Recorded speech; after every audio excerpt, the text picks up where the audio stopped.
Hello everyone, Huawei has officially published the promo poster of upcoming Huawei smart screen V Pro, and now it seems that the company has deleted it. According to the promo poster, Huawei is set to host a foldable flagship and full-scene new product launch conference on April 28, 2022. Further, the official poster showcased that Huawei smart screen V Pro features a new generation of image quality technology, Super Mini LED computing image quality. Additionally, the image has the caption, "Hidden surprises in the dark, brilliant in the bright." Now, it clearly means that Huawei is going to organize a new product launch conference on April 28, 2022 and unveil the various new devices in the different segments. As per the previous inputs, there were a bunch of new products in the Huawei's pipeline.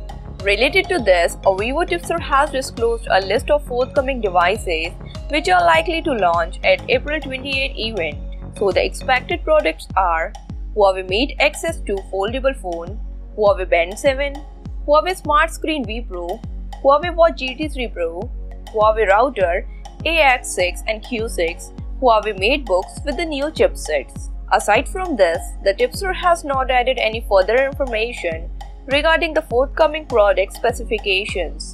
Meanwhile, the official confirmation is still awaited. Thanks for watching. If you like this video, then give it a thumbs up, leave your thoughts in the comment section, and subscribe to our channel for more amazing content.